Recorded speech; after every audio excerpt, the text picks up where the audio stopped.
Hello, everyone. Good morning. It's awesome to be here with you guys.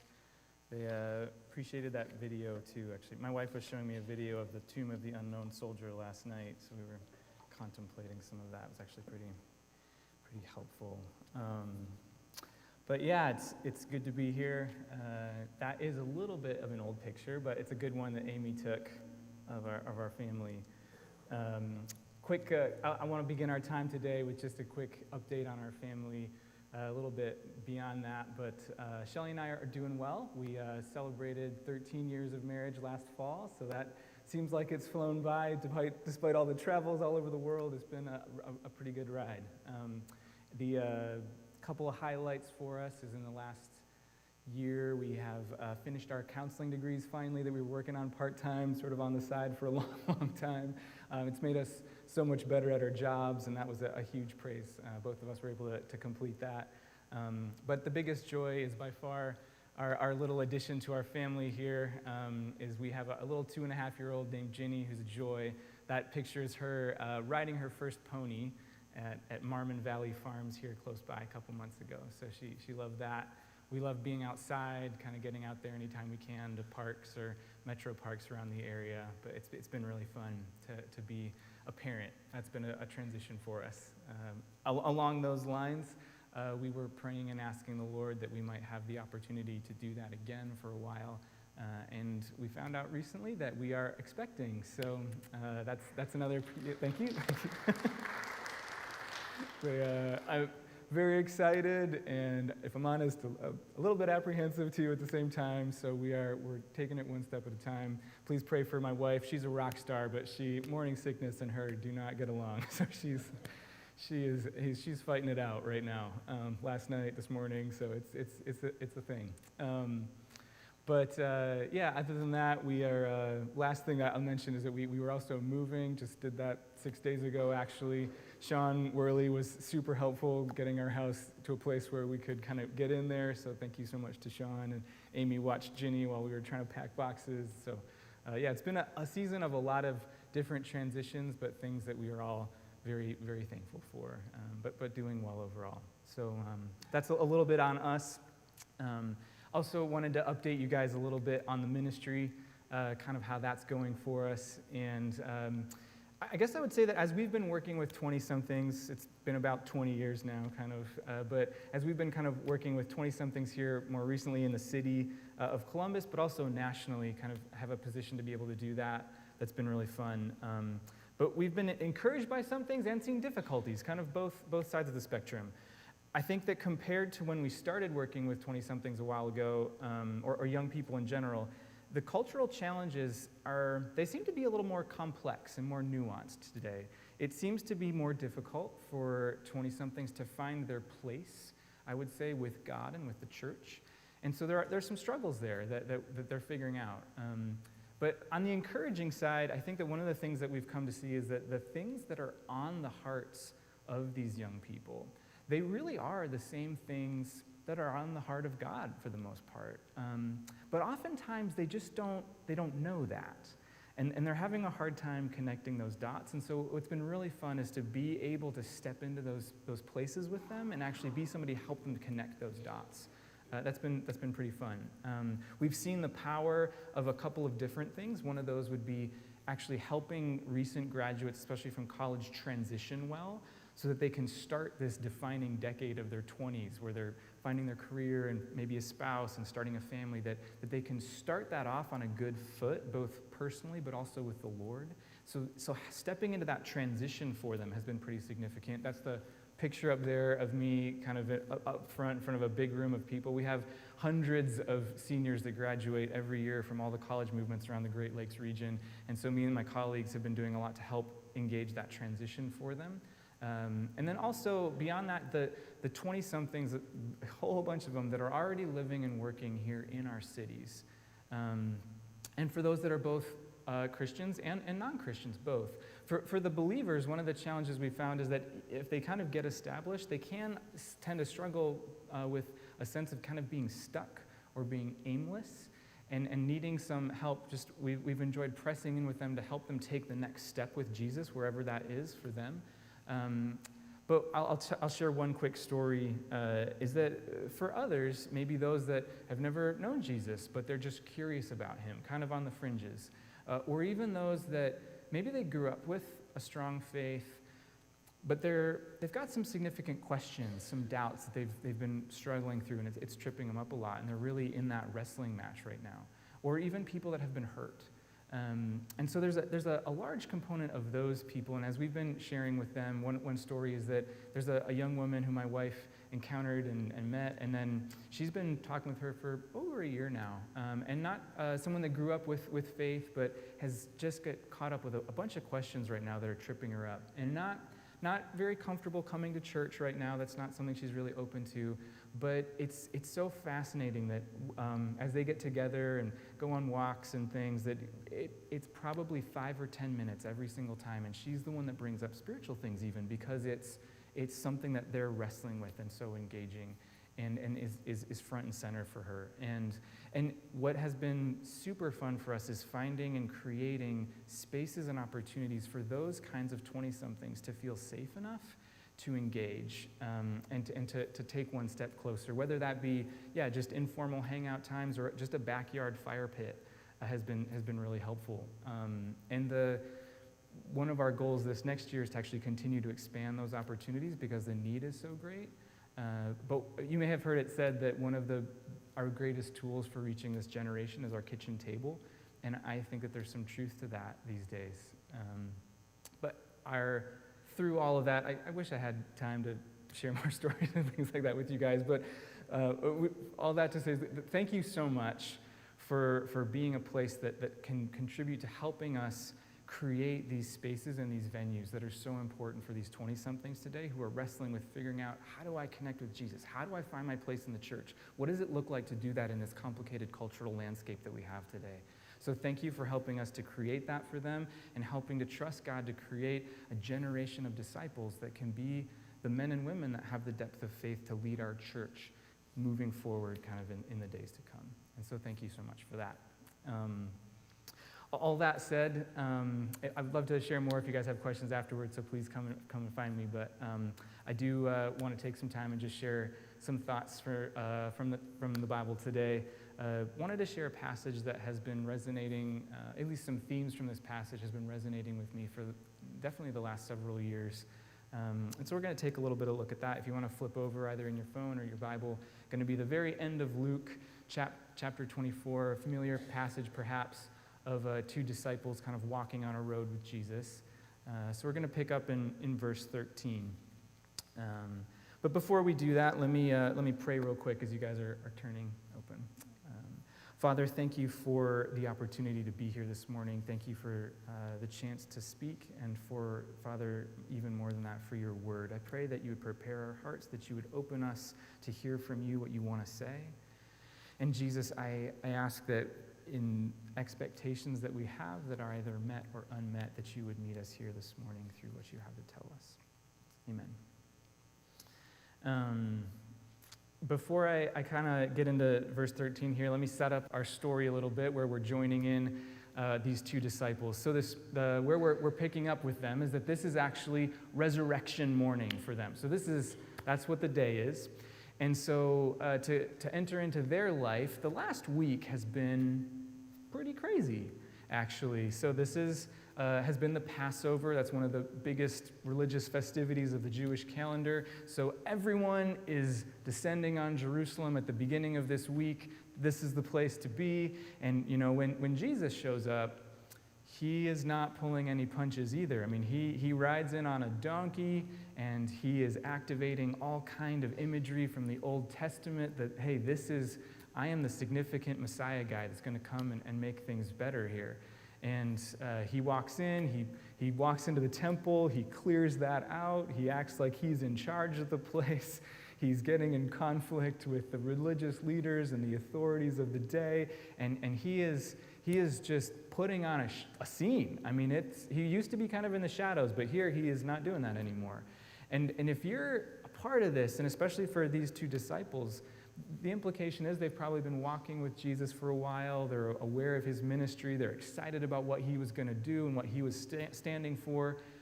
And so if you're in Jerusalem kind of the week leading up to this, I mean, there's a fever pitch level of expectation that's being stirred up here by all these things, that this is the guy. I mean, he's going to bring it. This is going to be the day that we have been waiting for. Some stuff is going to go down.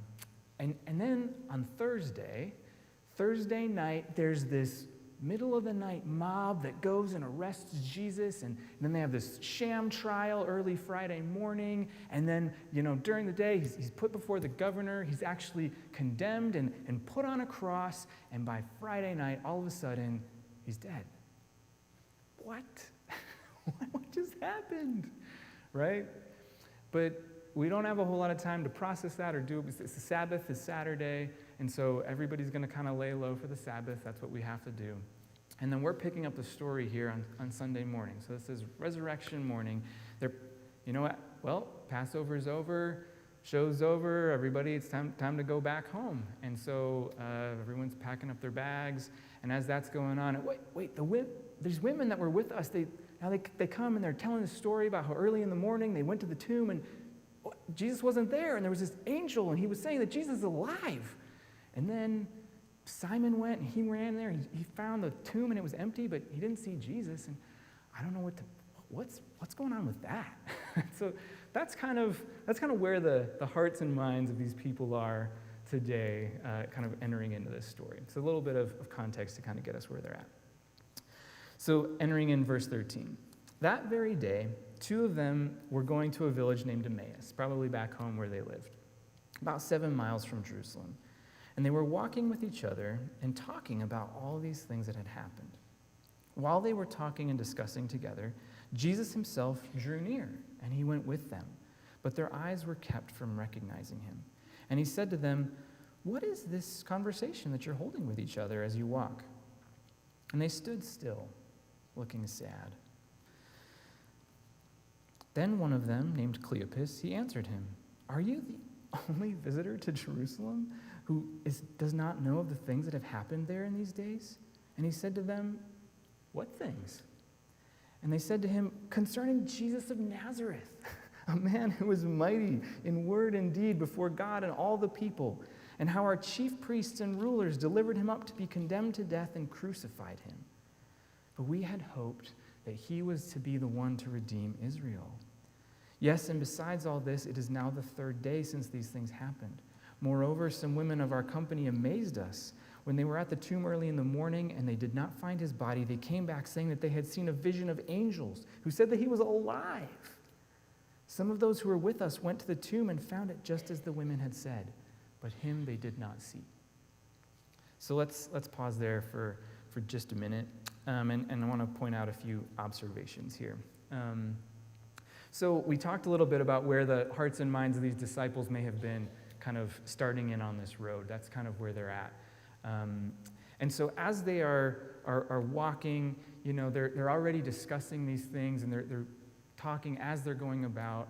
And then from their perspective, some random Jewish guy is walking on the road too. He comes up and he's walking with them. And, hey, what are you guys talking about? And I think it strikes me that this question is a pretty simple, innocuous question, but it says that they stood still. It's almost like there's so much that I'm processing, there's so much that I'm going on, that you ask me this simple question, but it's just too hard to encapsulate this. I can't multitask and do that, so I actually have to stop and stand still. And I'm looking sad, because there's just so much kind of stirring in me right now that I can't just kind of answer that simple question. And so why are they sad? What's going on? And I think that they highlight that later in the verse when it says, but we had hoped that this guy, that he was going to be the one to redeem Israel. That they're wrestling through all of these missed, unmet expectations. This was supposed to be the guy. And as they are feeling those things and wrestling with that, it's not things that they made up, right? They're not these expectations that they just came up out of nowhere. That this is even promises that I think that they feel like God has given them these promises, and they're waiting for them to be fulfilled. And you look in even just Luke, I'll read it, you don't have to turn there, but I'll read it real quick, is the beginning of Luke, chapter 1, same book. when John the Baptist's dad, Zechariah, is prophesying over John the Baptist's birth, right? He uses language just like this. He says, "Blessed be the Lord God of Israel, for he has visited and redeemed his people." He's rescued them out of slavery, and he has raised up a horn of salvation for us. And then jumping down to verse 71, that we should be saved from our enemies and from the hand of all those who hate us. That we're going to be rescued from these enemies. And verse 73 and 74, 74, that we being delivered from the hand of our enemies might serve him without fear in holiness and righteousness before him all our days. And so he repeats those phrases, from the hand of our enemies, 2 different times, that we might be saved, a horn of salvation, that we might be redeemed. That these are these themes that are echoing in the minds of these disciples, that this is what they're hoping for, that God promised he was going to do this, and it was through this guy. And it's a good hope. And so they're, what's up, God? What's going on, right? Because a dead Messiah is a failed Messiah, and that's just kind of how it works for them in their minds. And so as we kind of join in with them, what I want to look at a little bit is Jesus' response. As that they're wrestling through this process, how does Jesus interact with them? How does he meet them in this place? And one of the things that sticks out to me right away is that it says that Jesus himself, when they were on the road, he drew near and he went with them. So they're sad, they're wrestling through all these missed expectations. But Jesus' response, he draws near and he journeys with them. That's the first thing he does. Then he doesn't just stay there, but he initiates into their process. He says, hey, what are you guys thinking about? What are you talking about today, right? And so he enters in. And then one of the things I love about the response the disciples give is that they kind of stop and they're like, I don't know who you are, man, but are you the only guy that doesn't know what's going on around here? I mean, are you that clueless, right?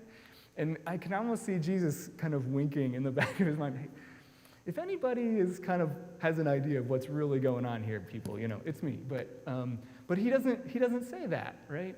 He doesn't get bothered by that. He says, hey, what things exactly, right? He just enters with them right where they're at. And he gives them space to process with him all the things they're feeling and thinking and the expectations they have. This just didn't happen the way we thought. But not only that is that he doesn't just leave them in that place, but he loves them enough to step into that place where they're at and actually help them take another couple steps forward to really see what's going on. And so let's pick up again in verse 25. And so he picks up with them and he said, "O foolish ones and slow of heart to believe all that the prophets have spoken. Was it not necessary that the Christ should suffer these things and enter into his glory? And beginning with Moses and all the prophets, he interpreted to them in all the scriptures the things concerning himself." And so like we said, he doesn't just leave them where they were at with that thing. And so several things that I want to point out for this is it starts with the word, "oh, foolish ones." Can kind of catch us off guard, but there's a few words that get translated fool in English.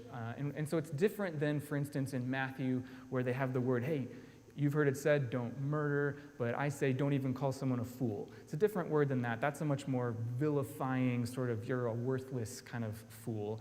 This is a word that's the same one that Paul uses when he's saying in Romans 1:14, I am obligated both to barbarians and to Greeks, to the wise and the foolish. It's set contrary to the word wise, is that it means unwise. You lack understanding still. Or when in Galatians, when Paul says, "Oh, foolish Galatians, who has bewitched you? You saw Jesus portrayed like this, but now you're turning back to this other thing. Are you so foolish that first you started by the Spirit, but now you're trying to become perfect by the flesh?"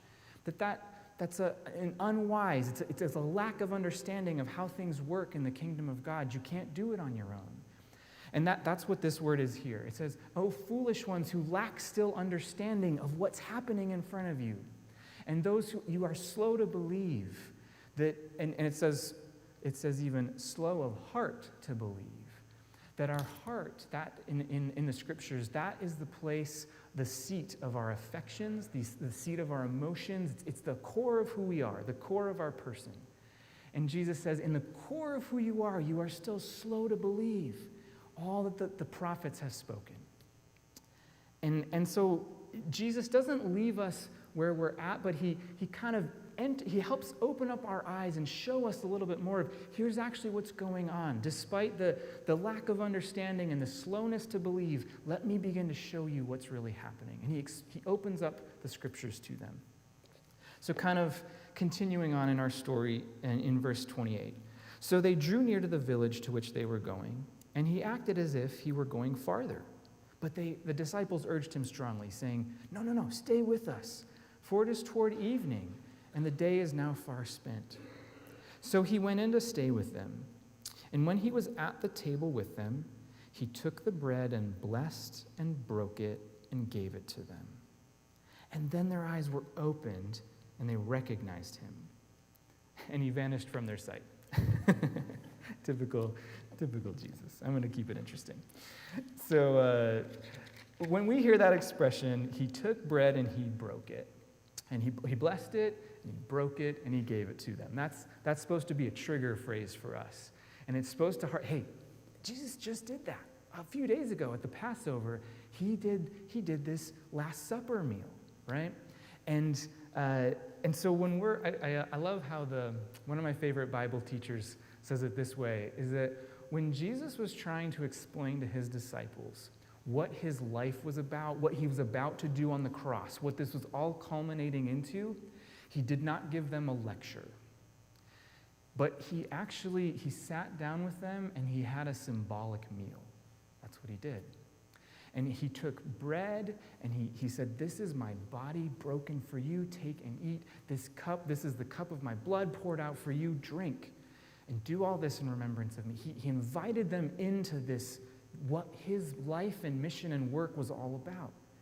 And what is so, I think, fascinating about this passage is that when the disciples begin to put on those lenses of Jesus, what he's actually doing through his body and his blood, through this rescuing mission, when we start to see things not from our own agenda, not from our own expectations of who the Messiah should be and what God should be doing and what Jesus should, not from all of that, but instead when we start to see it through the lens of the upside-down kingdom, the kingdom where the suffering servant, the one who dies, is actually the one who is exalted. That when you pour out your life, you actually gain it back somehow, paradoxically. That the kingdom that exists where though death is at life in us, it makes life at work in you. That somehow is the kingdom, that's somehow this upside-down thing that Jesus is inaugurating, that he's inviting us into, and that we put on those lenses and we begin to see it through that. Oh, now we see him. We recognize that Jesus is here right in front of us, and not only is he here with us right now in the midst of this, but he has been here the whole entire time walking alongside us.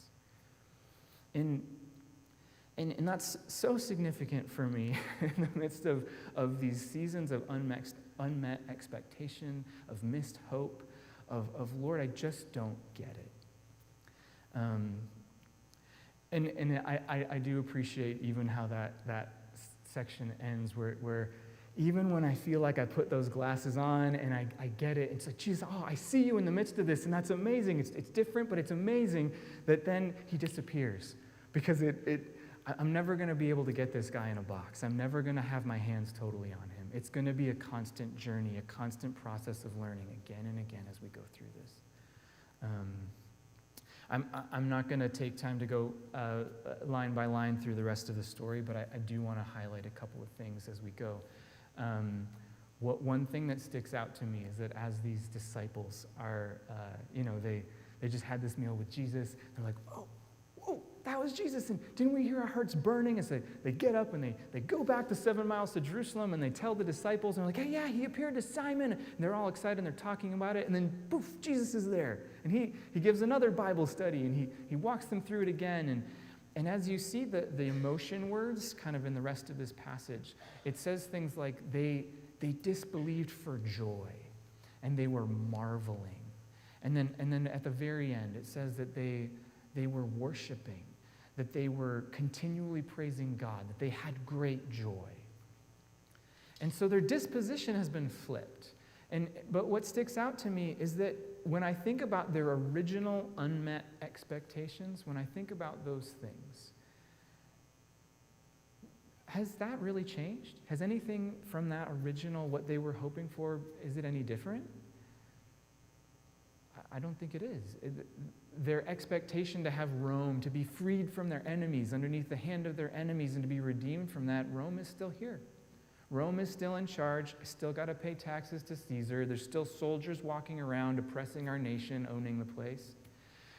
We had this vision of this day of the Lord where we get to worship, as it said in Luke 1, worship God without fear, and we get to do that in righteousness and holiness all of our days. That sort of utopian vision, is that still not here?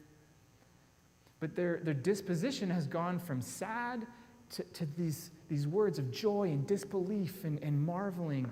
And I think I take great hope in that, because even though things didn't change based on the things that they were originally hoping for the way they thought, this encounter with Jesus has so significantly shifted their perspective that they are now full of joy, because in other ways that they didn't know, that they weren't thinking, they couldn't see before, God has done and is doing amazing things beyond what they could ever have expected, beyond what they could ever have dreamed or imagined.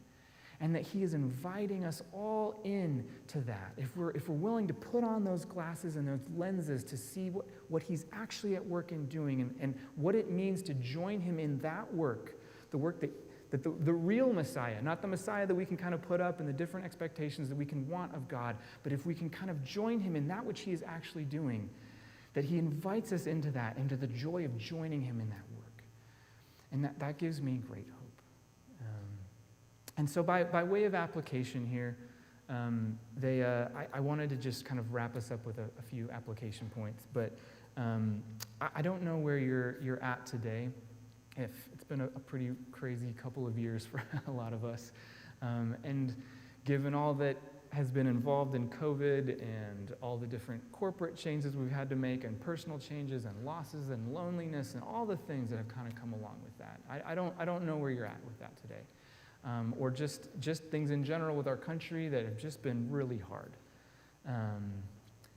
I imagine that perhaps there are places where you've had some expectations that have gone unmet. That perhaps there have been some places where you've had to have a conversation or two with God that was something along the lines of, God, I really just didn't think that that's how that was supposed to go. I really didn't see that happening that way.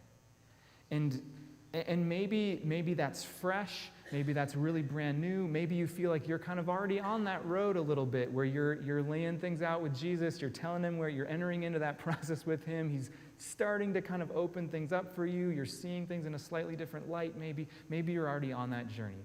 I don't know. But wherever God has us today, I just like these disciples, I just know that unmet expectations and life in general, it has a unique way of helping us see what we're actually hoping in, what our actual hope is resting on, what we're really hoping for from the Lord at the end of the day. And that sometimes it's not quite as aligned with what he's actually doing in the world as maybe we once thought it was or hoped it was. And that process of coming to terms with that can be pretty painful. And that's okay. And I think that this passage shows that that's okay, that Jesus is okay with that. And by way of encouragement, what I think this text is helping us to see is that in the midst of that process, that Jesus draws near. He's not aloof. He draws near on his own initiative. And he comes and he enters into that with us. And not only does he do that, but he initiates and he says, hey, what are you thinking about? What are you feeling? Tell me about that. Let's process that together. And not only does he give space for that, but even if it doesn't come out perfectly, he's okay. He can take it. And he doesn't just leave us there in that place of kind of confusion and not seeing it. He doesn't just give us that place to process, but he'll step in and he'll help us to see, to put on those lenses, to say, let me show you.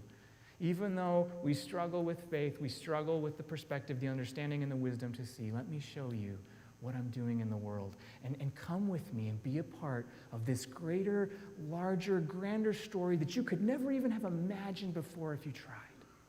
Come with me and do that, little one. And that's, I think, the encouragement from this text. And so wherever you may find yourself on that journey today, and I myself am on it, I pray that would be an encouragement for us today. Let me pray real quick. Father, thank you for the opportunity to speak and to share, Father, about the ways in which, Jesus, you join us on this journey, that you enter in with us despite expectations that are both unmet and those that are gloriously exceeded beyond our wildest imaginations in you. And I pray that you would enter into that with us in both of those categories, and I pray that you would meet us in the midst of that today.